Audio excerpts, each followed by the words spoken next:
Staff Sergeant Aaron Vale had taken 37 lives over 6 demanding years, and not a single one ever knew she was there until it was too late. That was the essence of a Guardian sniper's work.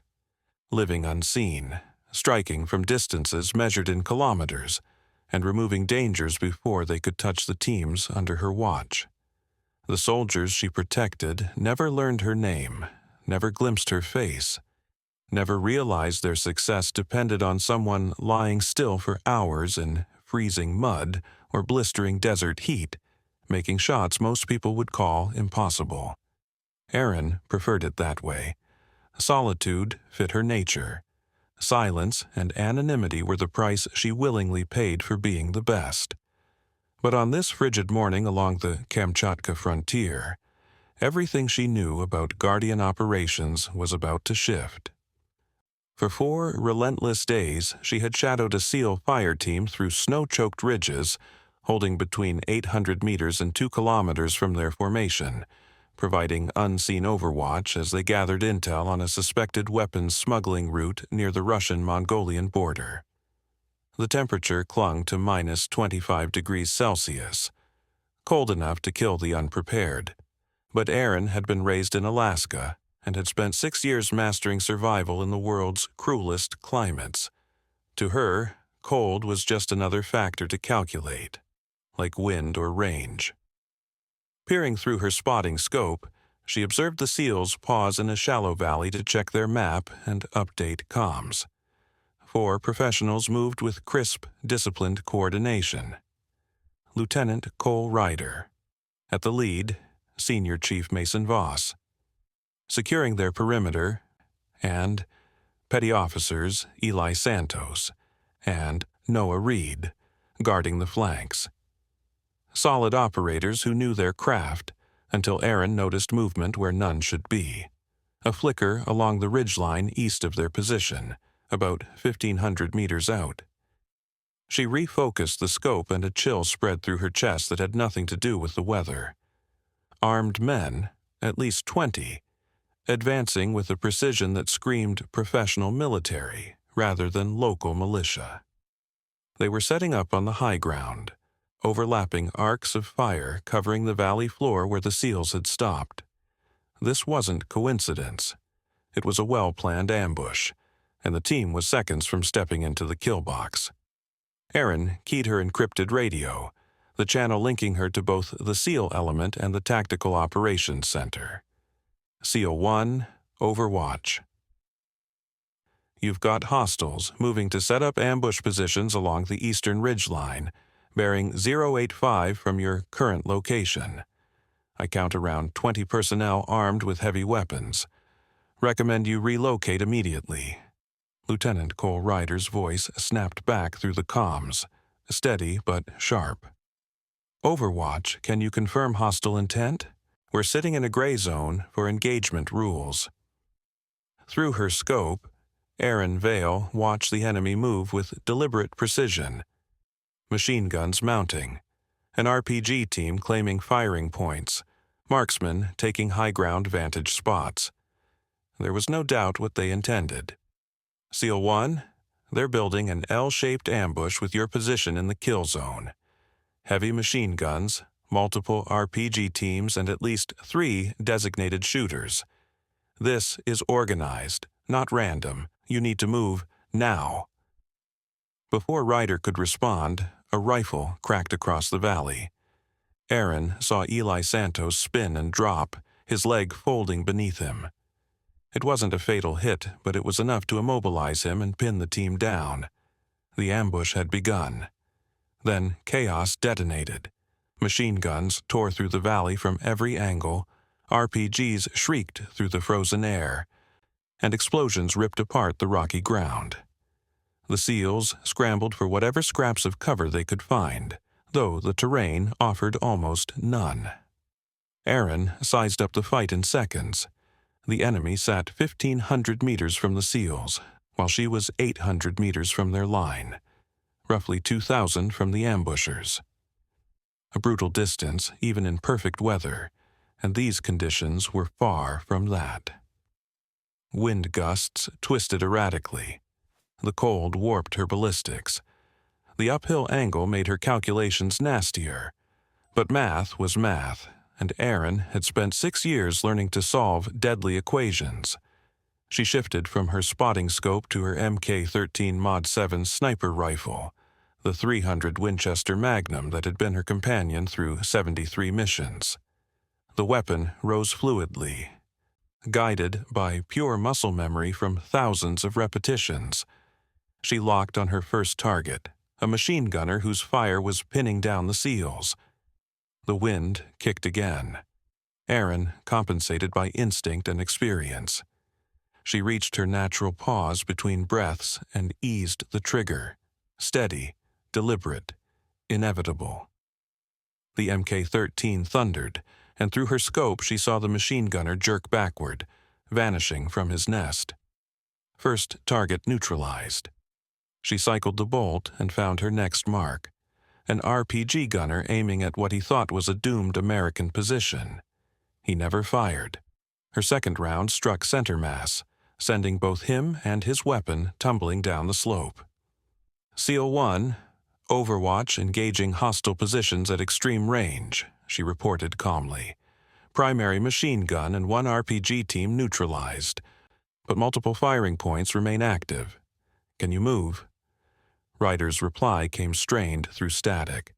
Negative, Overwatch. Santos is down with a leg wound. We're taking sustained fire from at least 3 positions and we don't have a clear route out of this kill zone. We need... His transmission was cut off by another burst of machine gun fire. Through her scope, Erin Vale could see the SEALs were in deep trouble. Ely Santos, was down and unable to move without help. The rest of the team crouched behind flimsy cover, burning through ammunition as they tried to suppress an enemy that had both the terrain and the numbers. Standard Guardian sniper doctrine said Erin should hold her hide and keep engaging from distance while calling for reinforcements. But the nearest quick reaction force was 45 minutes away by helicopter. Air support was grounded by worsening weather, and the SEALs didn't have 45 minutes, maybe 10, before the ambushers either overran them or cut them down with sustained fire. Erin made up her mind fast. She broke down her hide with practiced speed, slung the Mk-13 across her back, and brought up her M4 carbine. The shorter weapon was the right tool for what she planned to do: close the distance and mix precision shooting with aggressive, tactical movement. She keyed the radio once more. SEAL 1, I'm moving to your position. Give me 8 minutes and I'll be close enough to deliver direct fire. Heads down and stay alive. There was a pause. Then, Lieutenant Cole Ryder. So voice came back, stunned. Overwatch, Guardian snipers don't close, he said. You're supposed to maintain separation and engage from... Erin cut him off. With respect, Lieutenant, the rulebook just got irrelevant. Your team's about to be overrun, and I'm the only asset close enough to help. I'm moving now. Over. She moved through the Kamchatka frontier with controlled aggression, balancing speed against the very real risk of injury. 800 meters of snow-clogged ground, scattered rocks, and frozen streams that would snap an ankle if you misstepped. Normally, it would take 20 to 30 minutes to cross safely. Erin did it in 7, using every fold of terrain for concealment, slipping through draws and behind ridgelines, and staying in dead ground where the enemy couldn't spot her. The cold, minus 25 and falling, bit at her, but adrenaline kept her focused. Her M4 was ready, spare mags close, grenades staged. At 300 meters from the nearest hostile position, she had the ambush in full view. 3 primary firing positions arranged in a rough L around the valley, with additional fighters handling security and ammunition resupply. It was a professional setup that screamed military training. But they'd made a critical mistake. All eyes and security faced the valley where the SEALs lay pinned. No one watched the rear approaches, Who would attack a 20-man force from behind in the middle of a Siberian winter?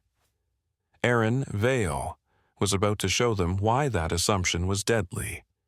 She approached their line from the northwest, the one direction they never expected an attack. Her first marks were 2 men posted for rear security, the very ones meant to stop exactly what Erin Vale was about to do. But they were cold, tired, and more focused on staying warm than staying alert. Both dropped to her suppressed shots before they even knew she was there. She slipped past their bodies and locked onto her next threat. A machine gun position 20 meters ahead, 3 fighters working the weapon to keep the SEALs pinned down. Erin crept within 15 meters, then opened fire. Controlled, deliberate pairs. 2 rounds to the chest for each target, clean and final. The gun fell silent. Now the ambushers knew something had gone wrong, but not what. Confusion rippled through their formation as they shouted for answers, trying to figure out why their cover fire had stopped. Several moved toward the silenced gun, and Erin punished that mistake. From behind a cluster of rocks, she fired with mechanical precision, her M4 barking short bursts. 4 more down before the rest realized death was coming from behind them. The once coordinated ambush dissolved into chaos as the enemy scrambled to react to a threat they hadn't anticipated. But Erin was exposed now, and rounds began cracking past her head, striking sparks off the rocks. She shifted laterally, using smoke and terrain to reposition before they could zero in on her. Then, Lieutenant Cole Ryder's voice broke through the radio, ragged but controlled. "Unknown friendly, this is SEAL 1. Identify yourself and your position. You're disrupting enemy fire, but we can't support you if we don't know where you are." Erin hit transmit while reloading. "SEAL 1, this is Overwatch. I'm roughly 200 meters northwest of your position, engaging the enemy from their rear. Primary machine guns down, and I've cut their strength by about a third, but I'm taking fire from multiple angles." A pause, then Ryder's voice returned, half disbelief, half relief. "Overwatch, you're the Guardian sniper? I thought you operated from distance." "Normally I do, Lieutenant," she replied evenly. "Today's a little different. I need suppressive fire bearing 320 from your position. Enemies regrouping, and I could use the distraction." "Copy that. Stand by." Seconds later, the SEAL team unleashed precise bursts on the coordinates she'd given, forcing the ambushers to duck and breaking their coordination. With pressure easing, Erin moved again, shifting to higher ground for better angles. She worked systematically, an RPG gunner crawling into position, 2 riflemen trying to flank the SEALs, another machine gun being set up. Each engagement was quick and final. Acquire, fire, confirm, move. The enemy line was crumbling under fire from 2 directions. What had begun as a disciplined ambush was now a desperate rout. Some tried to flee, but they crossed open snow Erin could see clearly. She unslung her K-13 again, settling behind the scope, and reminded them that distance meant nothing to her. Those who thought they'd reach safety fell one by one. After 20 relentless minutes, silence replaced the gunfire, broken only by the icy wind cutting across the Kamchatka frontier. The ambush was finished, the enemy either dead or scattered. Erin scanned carefully, confirmed no remaining threats, then keyed her radio. "SEAL 1, Overwatch. Hostile force neutralized or dispersed. Your area is secure. Moving to your position for casualty treatment." She advanced cautiously through the snow, announcing her approach, waiting for their acknowledgement before stepping into view. When Erin Vale finally stepped out from behind the rocks, all 4 SEALs turned to stare at her, their faces a mix of disbelief and confusion as they tried to make sense of the person who had just saved their lives. She pulled back her white winter hood, revealing a face hardened by 6 years of combat in brutal environments, auburn hair braided tight against her head, gray-green eyes that missed nothing, and a small scar above her left brow, a souvenir from an op in Syria. Without hesitation, she moved to Kaigalai Santos, who sat propped against a rock, his leg bleeding but already bandaged.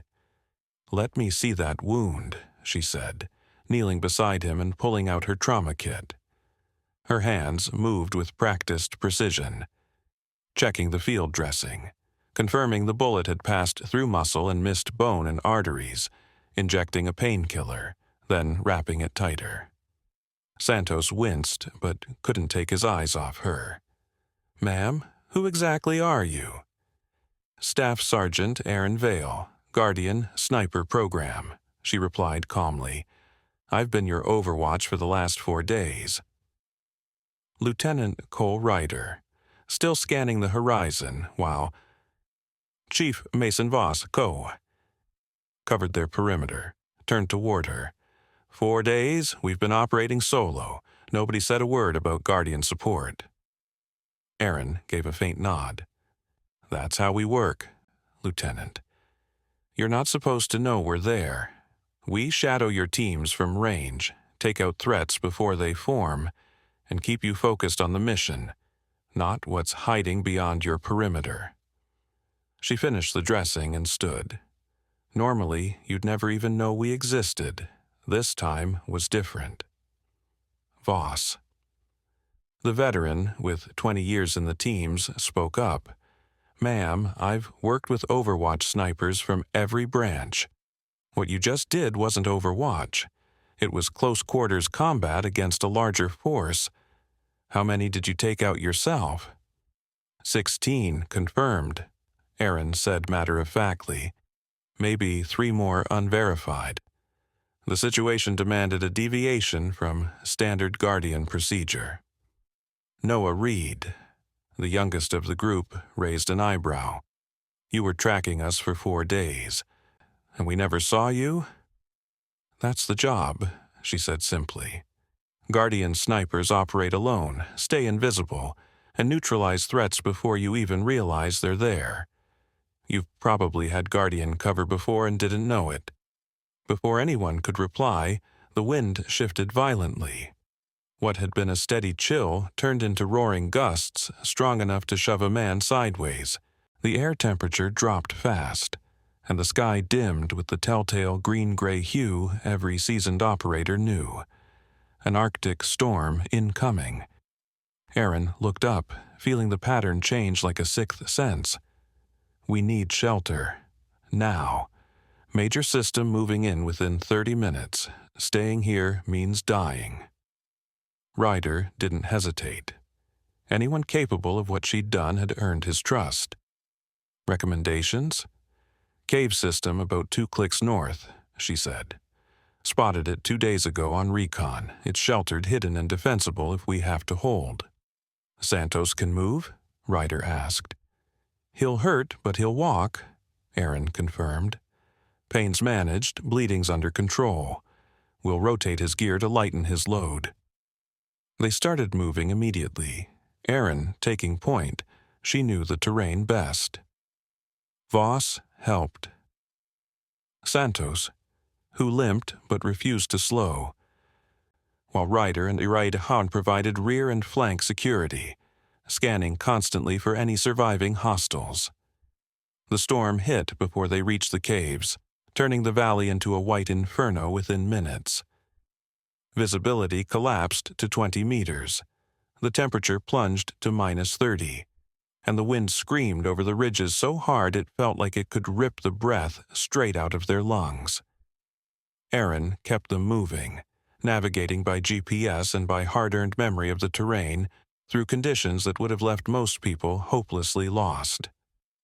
They reached the cave system just as the storm hit full fury. The caves weren't big, but they cut deep enough into the mountain to block the wind and hold heat. Aaron led them to the best chamber she'd found, a 15-meter deep hollow with a narrow entrance that was easy to defend, and retained body heat well. As they set up a defensive perimeter and tried to warm up, the SEALs began asking about her and the Guardian sniper program. She answered what she could without violating classification, describing selection, training, and the psychological prep required to operate solo for long stretches. "How long you been doing Guardian ops?" Eli asked, the pain meds loosening his tongue. 6 years. This is my 73rd mission. Most go exactly as planned. I sit at distance, remove threats before the team even knows they exist, and everyone goes home without realizing I was there, she said. What happened today was an exception. Exceptional how? Cole Ryder asked. The ambush was set up with professional tactical competence, more like military training than local militants. They expected you and prepared for it. Guardian overwatch from 2 kilometers wouldn't have saved you. The engagement would have ended before I could change the outcome, Aaron replied. So I closed and engaged directly. You've done that before? Transitioning from overwatch to close quarters? She was asked. Aaron was quiet a moment, then said, Once in Syria, 3 years ago, a Delta element walked into a complex ambush like this. Standard protocols weren't enough, so I adapted. Closed to 50 meters, struck from the flank while Delta fought from position. We eliminated 37 hostiles between us with 0 American casualties. Mason Voss let out a low whistle. That's not in any doctrine I've seen, he said. It's not doctrine, it's adapting to survive. Aaron nodded. Guardian snipers train long-range precision, but we also train close quarters because sometimes distance isn't an option. The best way to protect a team can be to join the fight. Outside, the storm howled for 6 hours. Wind like something alive tearing across the mountain. Temperatures falling to levels that would have killed anyone exposed within an hour. The team rotated watches, conserved rations, and did everything to stay merely uncomfortable instead of dead, a small mercy compared to freezing in the open. As evening crept in and the weather finally began to ease, Cole Ryder sat beside Aaron during her rest. Aaron, I need to ask you something, he said. You saved us today, pulled us out of an ambush we didn't see, and kept us through a storm that would have killed us. Why do you do this? Operate alone for days, no credit, no recognition. Aaron stared at the cave mouth where the storm still thudded but was weakening.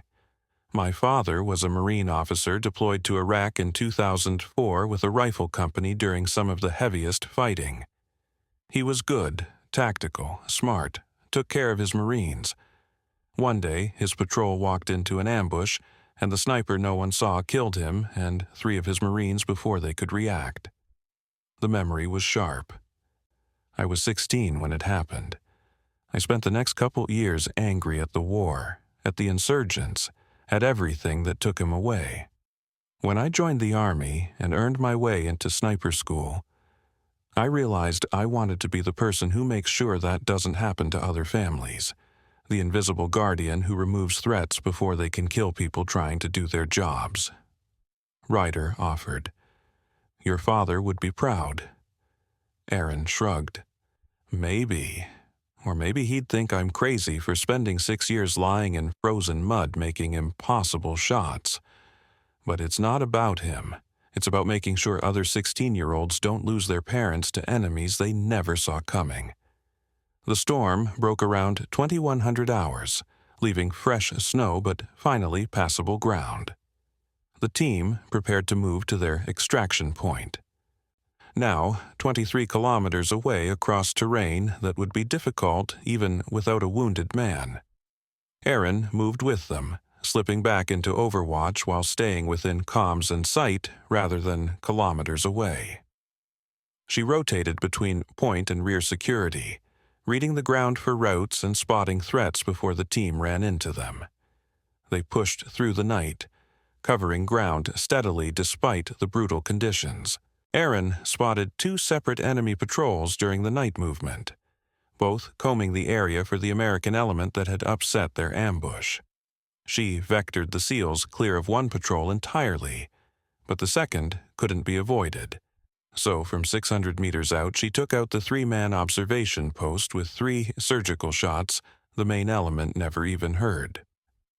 The Blackhawks arrived right on schedule at 6:30, coming in fast and low to a landing zone tucked in a valley that gave some cover from observation, and the SEALs loaded up quickly, maintaining security until the birds lifted and gained altitude.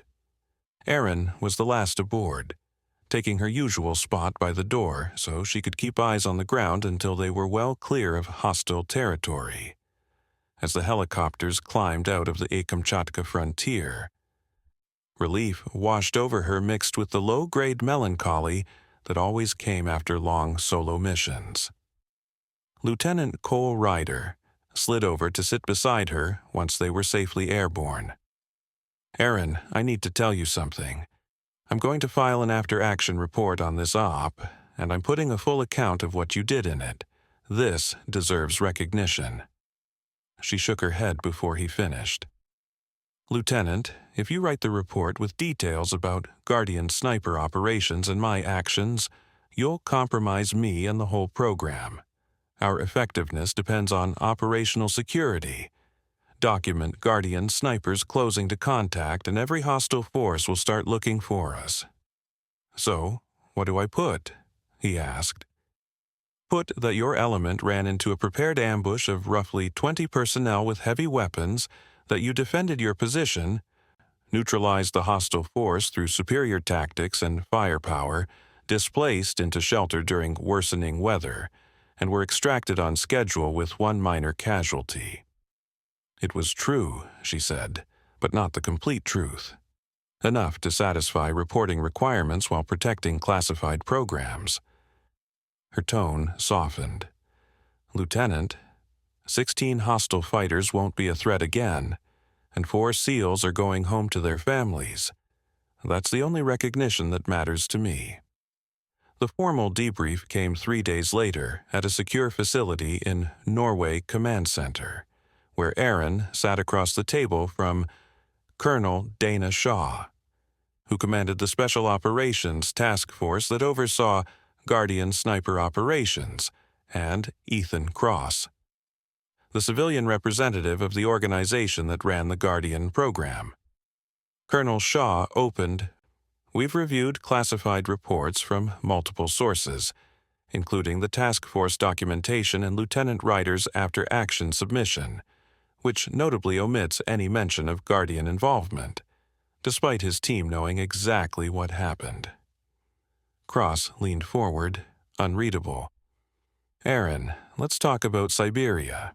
You were on standard Guardian overwatch, maintaining separation from the SEAL element, but when they walked into a prepared ambush, you made the call to abandon standard protocols, close to contact, and engage in direct close-quarters combat against a numerically superior force.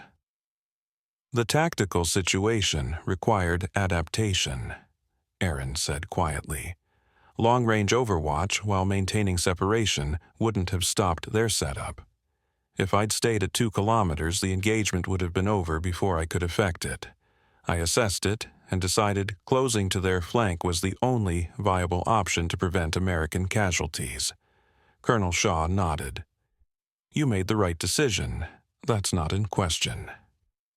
What is in question is whether this establishes a pattern. This is the second time in your career you've moved from standard Guardian overwatch into direct action engagement. The first was in Syria 3 years ago.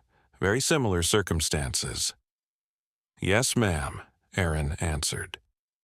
Both incidents involved prepared ambushes by professionally trained forces, where long-range precision alone wouldn't have protected the teams I was assigned to guard, she explained.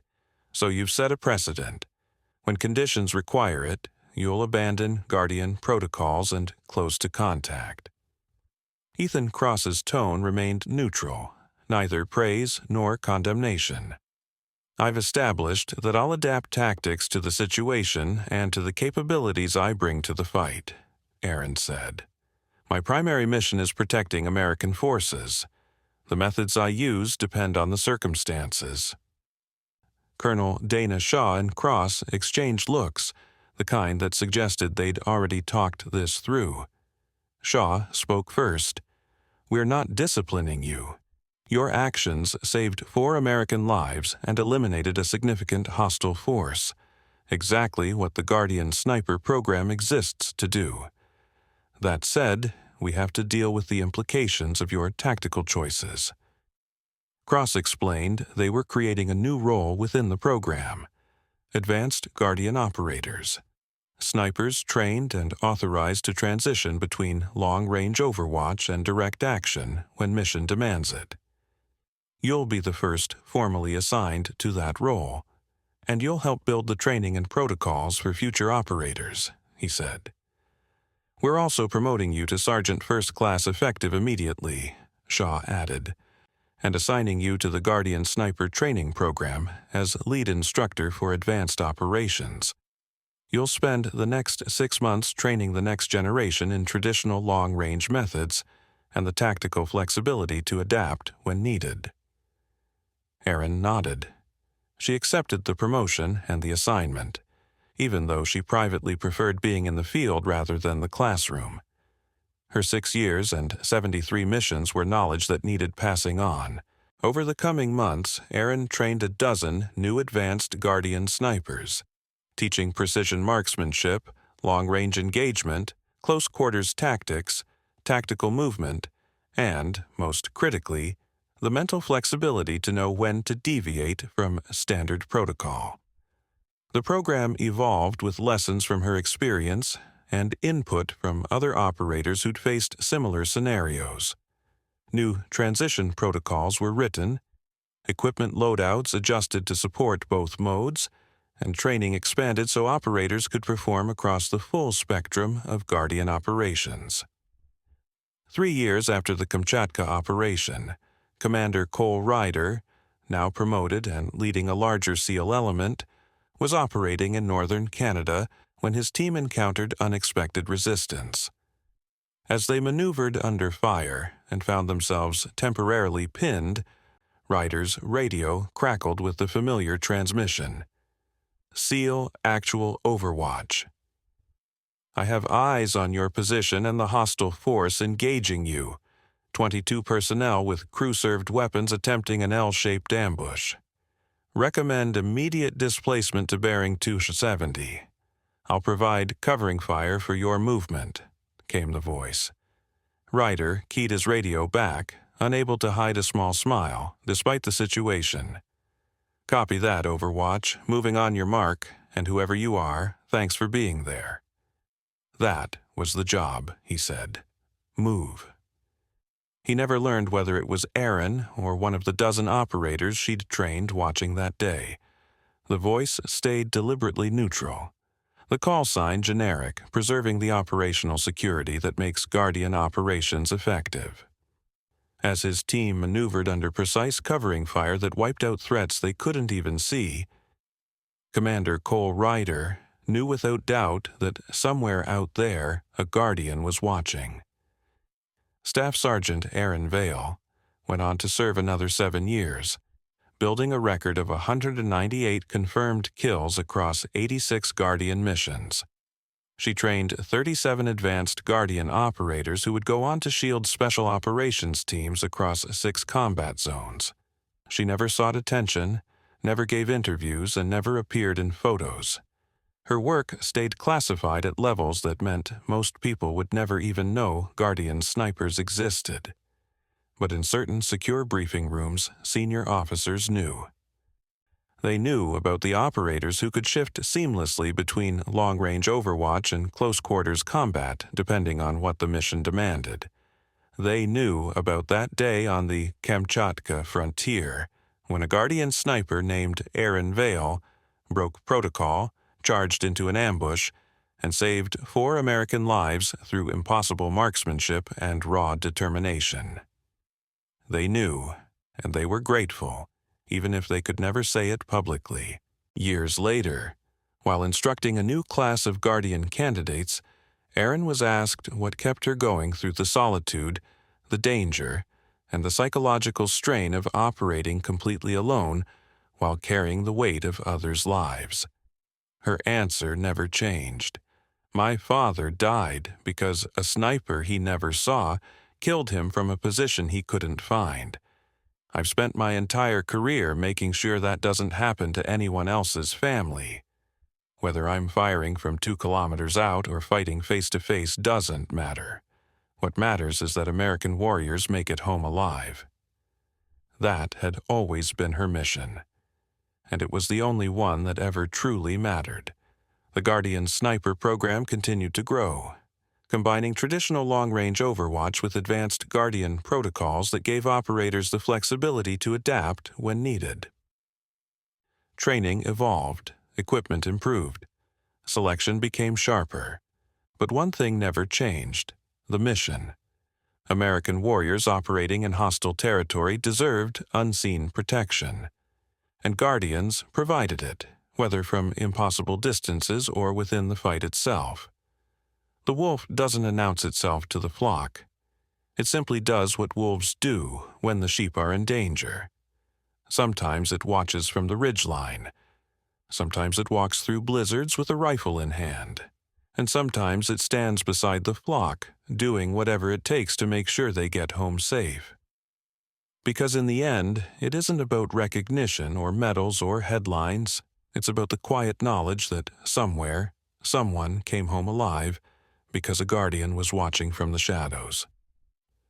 Thanks for watching. Don't forget to subscribe for more stories on Major Tom's Tales.